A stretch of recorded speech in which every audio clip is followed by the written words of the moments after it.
Okay guys, we're gonna start with your video. We're gonna start right here. So go ahead, Leroy. So some of the things we're looking at over here, this is your tie-back paper. Your tie-back paper is gonna go over all the exposed plywood. This tie-back paper gets inspected, and after that, we're gonna add the metal lat and the 90-pound felt paper. And what that'll do is hold the stucco. So if you look down at the bottom here, you're gonna notice all these dark spots all the way around the house. So these are your fill cells. These are poured solid from the top to the bottom. And you're gonna see this is where your wall is and this is where your slab starts. So we're gonna bring the actual dirt grade back up to the slab so you can see how much dirt we're gonna bring back into the property.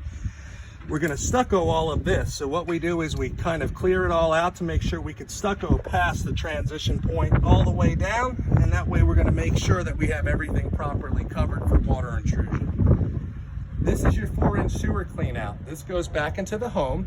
This 4-inch sewer clean out attaches to a 6-inch sewer clean out, which I'll show you in person, and that flows out to the street. But this is your point of entry if you ever have a backup into the home. This will be cut grade level with a cap, and we'll make sure you know where that's at. All of this white paint you see, this is a waterproofing that we started using about 10 years ago in the county. It sticks to the pressure treated wood, and what that allows us to do is apply this to the interior part of the window, pretty much to ensure that after that window is installed, that no water can be pretty much wicked up into the concrete nor the wood that is behind it. It allows the water to flow straight down and out through an empty hollow opening, so we can be assured that all that water that makes it behind there leaves properly. You'll notice every window sill here is pitched down, so if water does get behind there, it will flow out to the bottom and drip straight down to the ground. Perfect. Down here, we're gonna have the pool equipment. Over here, we're gonna have the pool equipment. You're gonna see where the pipes are. This is gonna have a pad laying in the middle, and that'll hold all your pool equipment. This will have a nice decorative fence around it when it is completed. Then we can take a look at the pool here in the back. It's only 95 out today, so. Oh my God, it's so hot. So you'll see everything has been poured. We're getting ready to pour the footer down here. So you're gonna see everything's been tied off and grounded. And then again, Aragon's gonna come back, pour their footer. After we're done the exterior paint, you'll notice all the coping and the tiles start to go into the pool area there. Over here on the lanai, you're gonna see we have your outdoor lighting in. Your speakers have been installed. Your fan lights are up on a 2x4, so you can be assured you have ample strength to put a nice heavy fan in your 2 spots. And then we have your outdoor kitchen hook up here over to the side where you have your water, gas coming in, as well as your electric top and bottom. And on your adjacent wall, we have your cable and your 110 outlet. Go to the other side of the home here.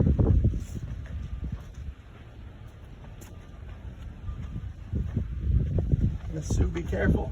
Yep. Okay, so this backside is where your hot tub is going to be. You can kind of see your view of the golf course from this area right here. Nice and close. Still people out there golfing. Thank God. So again, as you're going down this whole wall, you're going to see your fill cells and you're going to see your slab to wall transition. Again, we are going to bring that dirt up to that transition, so you'll see how much we're going to bring up. This is going to allow us to make a slope to the middle of the area to allow the water drainage front and back of the house. As we get up to the front here, you're going to notice this black PVC line coming out. This is your line for your air conditioning unit, as well as your outside water heater there. That'll be mounted to the wall. So everything will come through. You'll have your pad here. You're going to have your water heater mounted up here on the wall. So we'll have all of that operational for you when you move in. Your electrical meter has been installed, has been inspected and passed, so we should be receiving the meter in approximately 10 days, which will give us power to the house. This is our main water supply that's tied to the house. This is connected to the backflow, which is off to the right. And again, we'll go over this in person when you're here. And right here in front is where your gas is going to be tied in. You will have your gas meter tied into this area here. We have 2 lines, one coming out for the county, one coming out for our plumber. They'll tie those 2 together when everything is completed.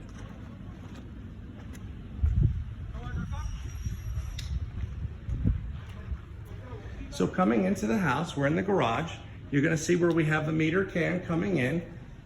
So the white wires here are just gonna be your standard 110 GFI. All the yellow you see are gonna be your GFCI 110. So you're gonna notice them in the wet areas.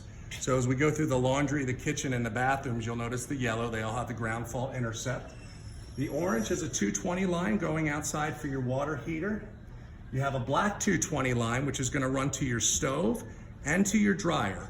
You do have a gas dryer, but you do have the alternative to go back to a 220 line for that. That will be installed. Everything has been foamed through the top. If you look at all of the framing, all of our electrical penetrations or any type of penetration we have has to be sealed, foamed completely. All the inspections have passed, so we should be moving into insulation this Friday. Underneath of our framing on the bottom here, you're gonna notice a draft stop. This draft stop has been put in for energy efficiency. This goes between the metal and the concrete to ensure that nothing can escape. So it keeps the cool air in and the hot air out. This will be coming in to the laundry area. So you're gonna see you have your chase for the laundry as well as your tie-in for the dryer. Everything goes up through the ceiling. If you come right over here and look up to the top, you're gonna notice where the vent goes outside, it has a gray mastic around it. By law, we have to seal from the inside as well as the top. On the inside, we use a gray mastic so the inspectors can see the black screw heads. On the exterior part, we use the black mastic. I'm learning a lot here. See that? So this is the AC room. These are your 2 plenums. The front plenum is going to be your actual air handler plenum. The plenum in the back is your return plenum.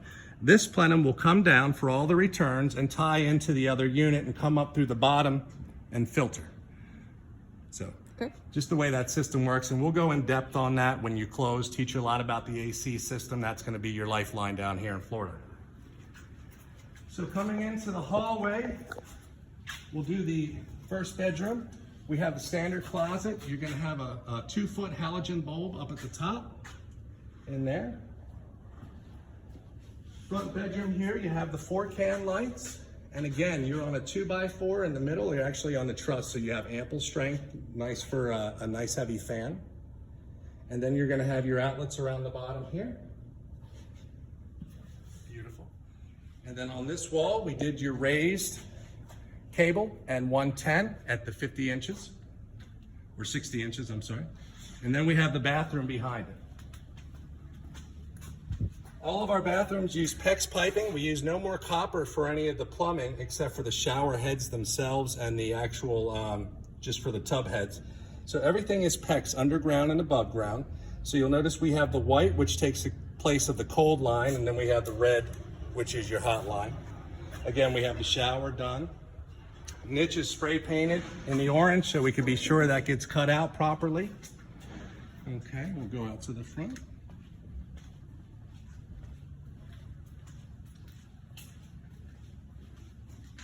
So here's the entry. You have your door, both side lights.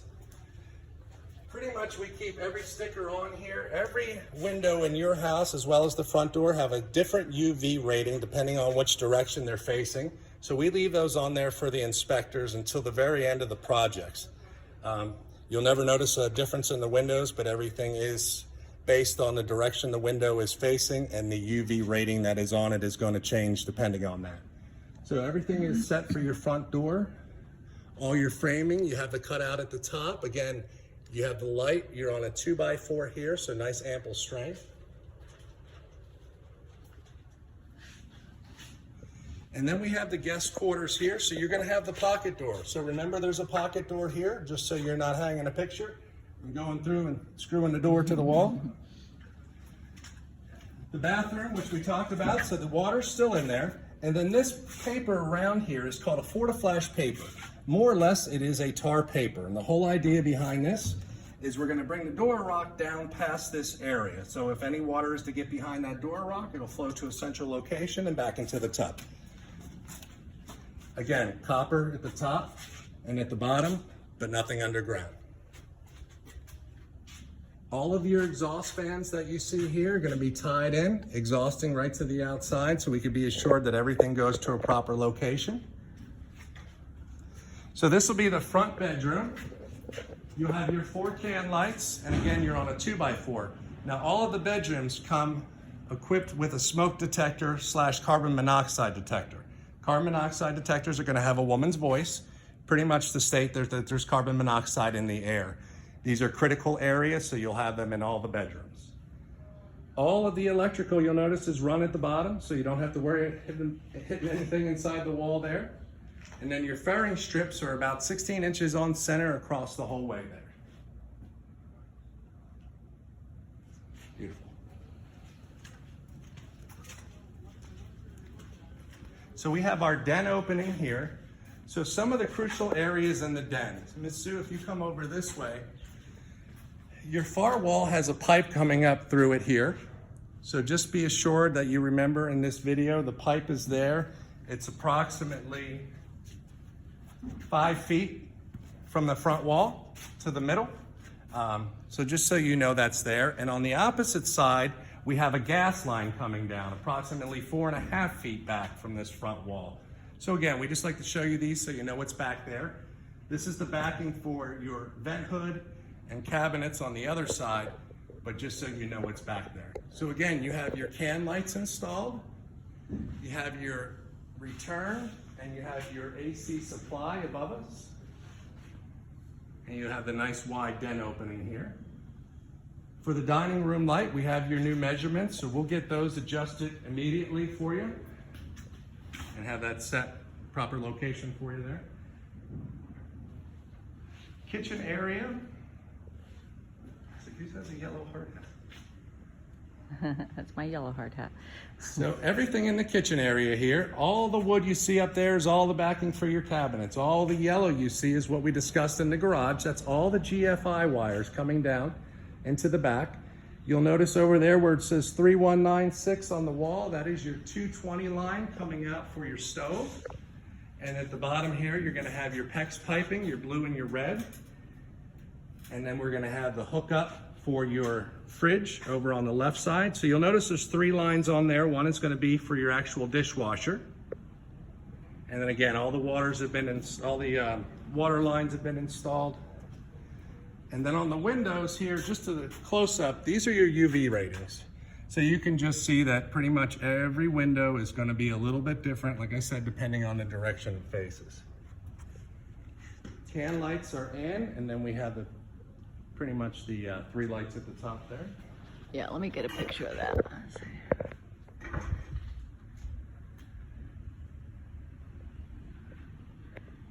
Okay. So for the great room, we're gonna have the recessed ceiling, and then we're gonna have the 4 can lights. We're on a 2x4 in the middle, so we have ample strength there. And again, we have a smoke detector, and then we have your speakers already tied in here. And then everything has been raised for you. So you'll have your cable, your 110. Everything's ready to go. Nice 60 inches. And again, you'll see your slider area here. The doors will be put in. They've passed their impact windows inspections. At this point, we can reinstall the windows, or the sliders, I'm sorry. So this is the hallway going into the to the master. So again, we're gonna have the recessed ceiling. We'll have the 4 can lights. We're up on a 2x4 in the middle, so we have ample strength. This window is actually the window that had the little flex at the top, so we'll make sure that's been adjusted. And all that is this is just a little slider piece here. And so where that comes out at the top, we'll make sure that they pull this off and cut it down. Make sure it fits properly. So again, you're about 16 inches on center for all of your studs. Again, you're gonna have fairing strips. These are block walls in the bedroom, so no metal framing. And then you're gonna have your cable and your 110. Looks like they over foam.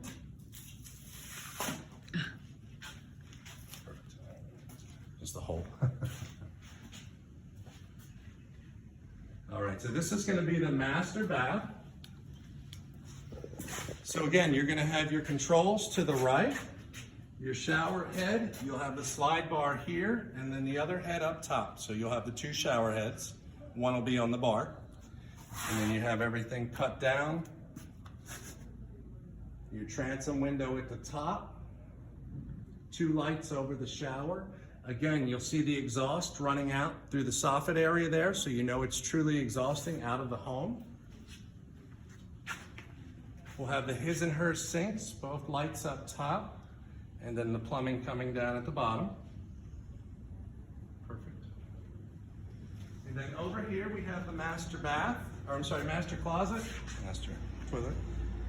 You're gonna have the attic access up top. You're gonna have 2 lights, both 4-foot fluorescents up top here. Perfect. And then this will be the water closet. The water closet is just gonna be where the toilet is. And again, you have your exhaust fan and the light and an AC supply in there. Let's just make sure there's no outlets in the closet, right? No, Okay. no more. Okay. We used to have to do 1 by law for alarms. That went away last year. Right. I just didn't know if they add. Sometimes people add one. No, nothing on the paperwork. Okay. So that's all we really have for you folks. Like I said, we'll get the dining room light moved over for you.